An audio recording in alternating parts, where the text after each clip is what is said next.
பத்து விரல் 10 தடவை கிள்ளும் பக்கம் வந்து பச்சை கிளியை அள்ளும்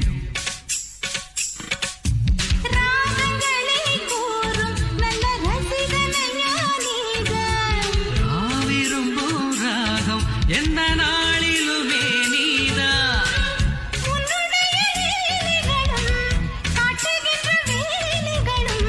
சின்ன பொண்ணுக்கு செல்ல கண்ணுக்கு ரொம்ப பிடிக்கும்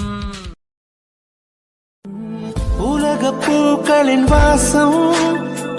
உனக்கு சிறை பிடிப்பேன் உலர்ந்த மேகத்தை கொண்டு